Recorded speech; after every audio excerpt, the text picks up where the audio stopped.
Welcome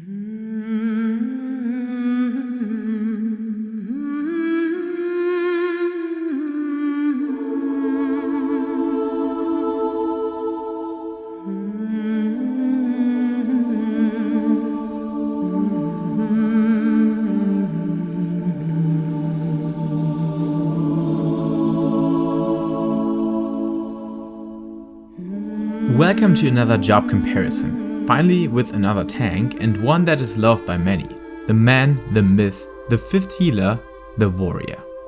Yes, let us not squander too much around the most obvious feature of it, and that aspect which made it stand out compared to its competition since Shadowbringers, the warrior's self-heal, which is unrivaled and can only be matched by paladins sacrificing all of their offensive potential by spamming clemency. The warrior on the other hand uses blood wetting, a self-healing tool par excellence, as well as mitigation and shielding opportunity. In my opinion, the single most powerful defensive skill this game has to offer right now. But the self-healing story doesn't end here, as you're still able to regain control over well-filled HP levels with potion-like healing skills like Equilibrium or Thrill of Battle, but also your consistent cure potency on Storm's path that you're using every third GCD, except you find yourself inside of your bursting window, or need to reapply your buff.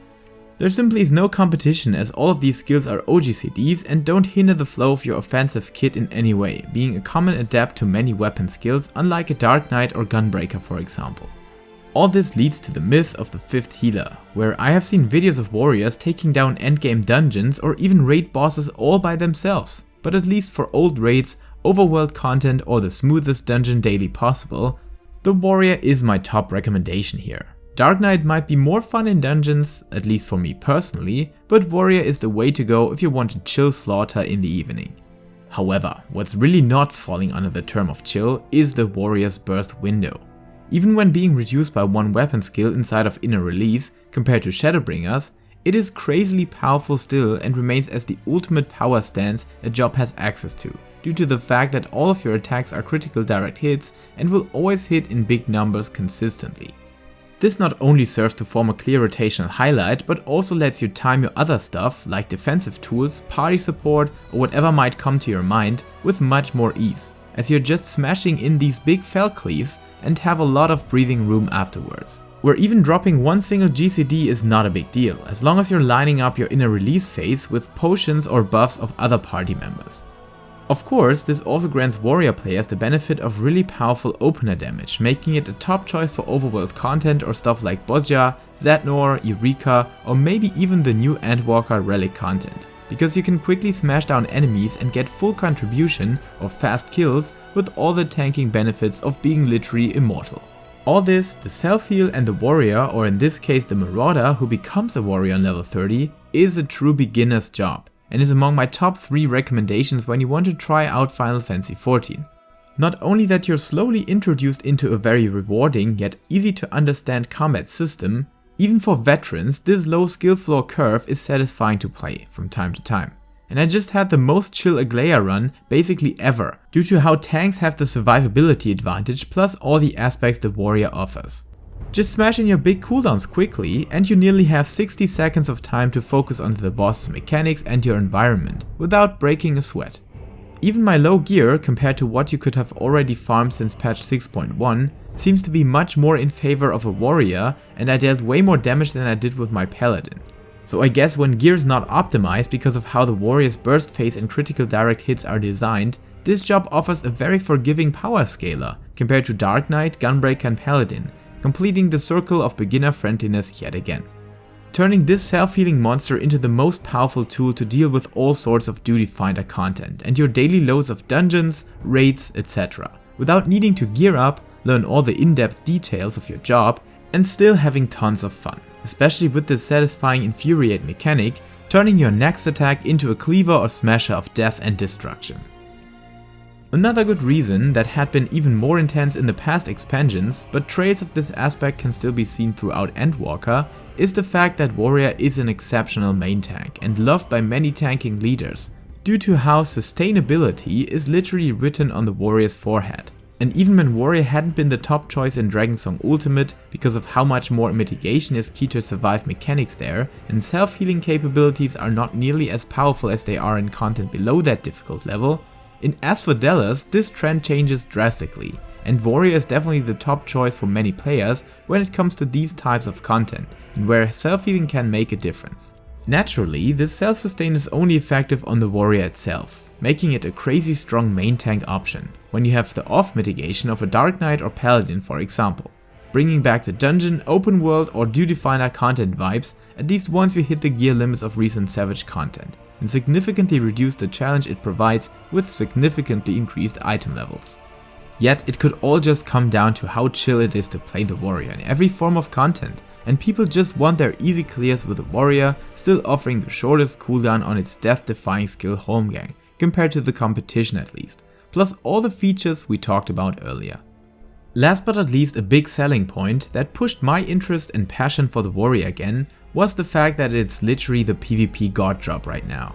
Even after multiple nerfs and changes to the overall balancing in Crystalline Conflict, warrior would be my first recommendation to climb ranks or play non-frontline PvP content in general. Not only that you're simply not dying and might be the most death resistant job out there, the damage can become insane. Especially under the duration of your limit breaks, there's a good chance that you single-handedly wipe out a whole team just with your own raw power and versatility. I mean, Primal Rend is just broken, and as long as Square doesn't change that ability, a gap closing jump that stuns your target and all enemies around it, this is just bonkers. Not mentioning that this is also a potential 16,000 potency attack under your inner release limit break effect. And the other big reason being the massive self-healing again Blood Wedding offers, and when timed correctly you can get back to full HP with a single cleave of it, and this on top of the usual recuperate healing, that rivals the HPS of a full-fledged healing job, rendering you nearly immortal during your limit break window, while still offering way too much damage with Chaotic Cyclone with basically no downside. Yes, to sum it up, it's just too powerful, and Square seems to be fine with how it is balanced right now. So go in there and rank up to high ladder spots, or just enjoy how much fun the warrior offers in Crystalline Conflict, with literally no downside, other than being annoyed by the strength of enemy warrior players. Okay, now to the problematic part of this video, the downsides of a warrior. Yes, this might be a short comment this time because warrior simply is one of the most powerful job choices you can make, just when you put this in comparison in multiple aspects of playing the game.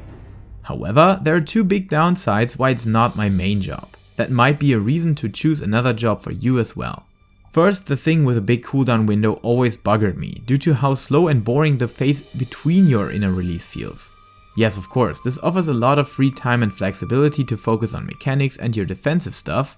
but it can become boring quite quickly, especially when you are playing the warrior for a longer period, because all your fun and damage spirals down to your cooldown phase. And still, this hasn't changed even though the Infuriate mechanic helped significantly in granting the warrior access to an intermediate highlight outside of fell cleaving, but compared to a Dark Knight or 90% of the DPS jobs, it can become dull. The second thing being the fact they made Blood Wedding or its inherent Ness and Flash ability brain dead. Like you can use whatever skill you want to get this insane healing. Yes, AoE skills when you have multiple targets, but it is not potency dependent anymore, which in my opinion feels super bad, and timing it correctly with your burst phase or at least some nasty chaos cyclones had been a very cool moment in dungeons or during big damage waves in raid encounters, which they removed entirely and made the self-healing mechanic feel obsolete, at least in how you're using it.